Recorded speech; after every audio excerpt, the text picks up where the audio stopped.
Hello, welcome to Michelle Sews Again. I'm Michelle. Today is my next installment of the Collabathon for Sew Purple to End ALZ 22. And today I am collaborating with the fabulous and gorgeous and funny Trish from Pinky's Farm. If you want to see what we've made, then please stay tuned. So, if you are not already following Trish, then you need to go and click subscribe and hit the notification bell on her channel right away. She is a hoot. She does Friday sews. Every once in a while she does a collab with somebody. We've actually already collabed once before. I think it was in April. We both ice dyed or tie dyed a pair of sneakers. I will link those videos in the description box. And that was a lot of fun. This is our second collaboration, and what the two of us decided that we were going to do is we decided to make a hair dry towel wrap. You know those, at least the ones I have are called Twist. There's probably other brands out there, but basically it's just a towel that's got like a, a funny shape. You put it on your head, you get all the hair in, you wrap it around, and then you tie the end into a little elastic in the back, and it holds in place way better than just wrapping a regular towel around your head. So I actually already own a couple of these, and I can always use more. So I ended up just using one of the ones that I already own, which is this one.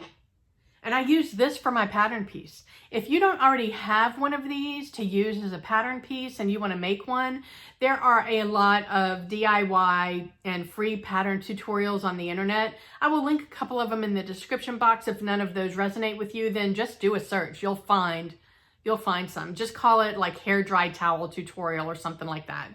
I used the one that I already have. And I'm going to insert a clip here. I just kind of walked you through how I mapped it out and drew it onto my towel and how I sewed it up. And I'll meet you back here on the other side. Okay, so here are the things that I think I'm going to need to make this project.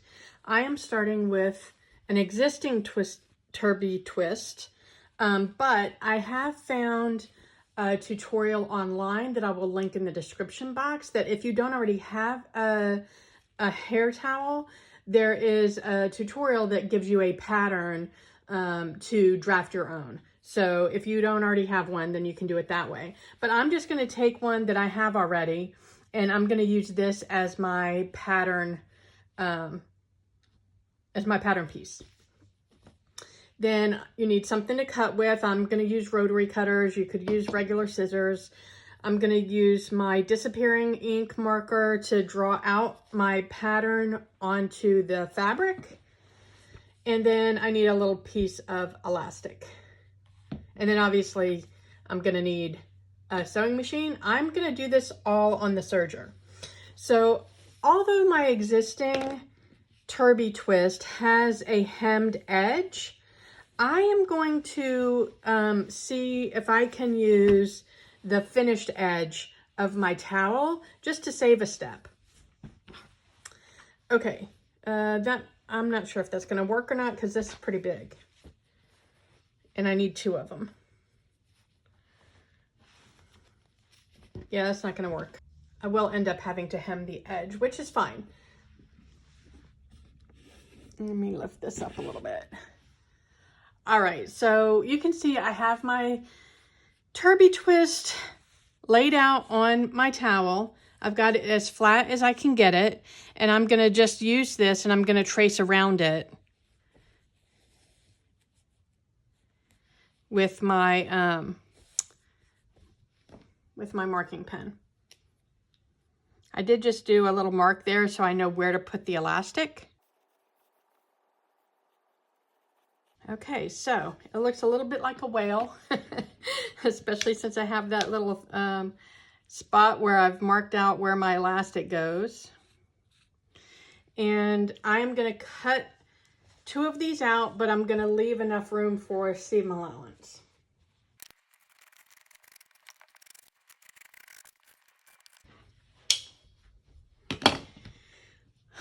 Okay, so I've got these cut out.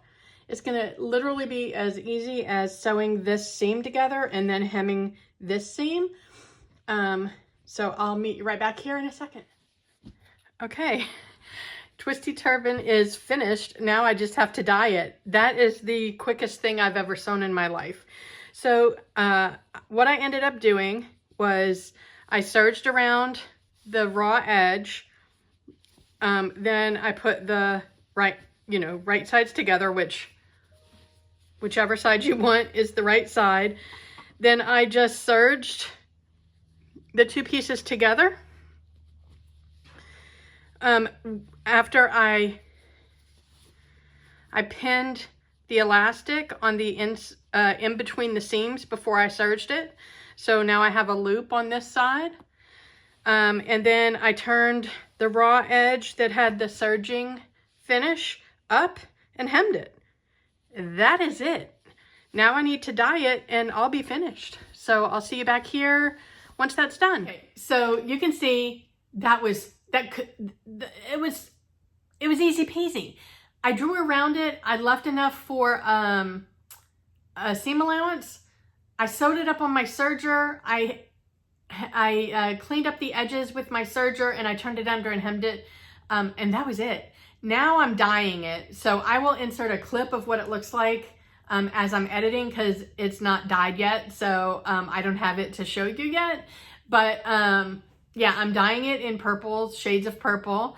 We'll see how that comes out. And when you use these ice dyes or you use this dye powder, whether you do liquid dye or ice dye, you soak the fabric in soda ash for 20 minutes before you start dyeing. And the soda ash causes the dye to bond to the fabric.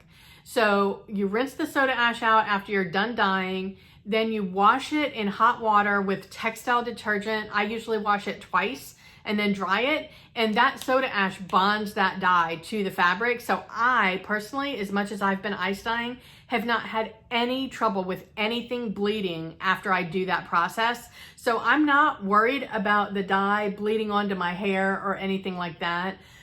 So that's just me personally. If I find that happens, it's not the end of the world. I'll let you know so that you don't dye yours, but I'm not expecting that to be an issue.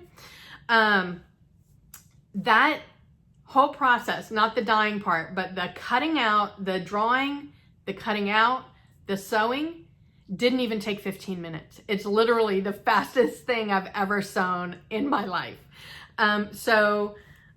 Yeah, I mean, if you want one of these and you don't already have one, then go and find one of those free patterns online. It takes no time. I just used an old towel that had some stains on it it was a clean towel, but it was stained. So I'm not using that anymore. So that was easy. I will tell you the towel I used is probably a little bit too thick for what I wanted, because although it works, I can twist it up and it fits in the elastic that I inserted in the seam. It's really thick. So I would probably use a lighter weight towel next time.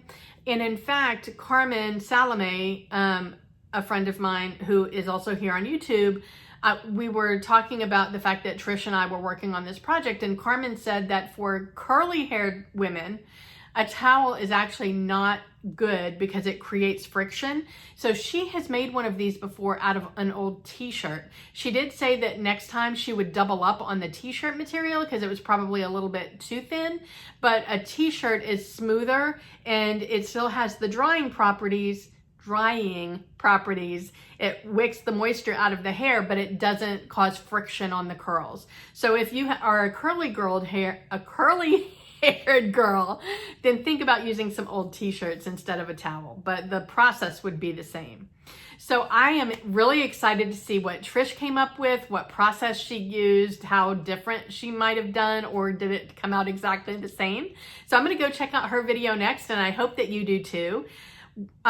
As always, I am linking all of the ALZ information in the description box below. There is a link to the intro video for the challenge in case you're just joining us and you don't know what I'm talking about. The intro video will tell you everything that you need to know. And it also lists, also in the description box, I list all of my collaborators, what our projects are, and what date we're uploading. So I hope that you will go and check all of them out because they're all amazing creators. Wherever you are, I hope the weather's amazing. I hope you're able to get some sewing in, and I will talk to you tomorrow. Bye.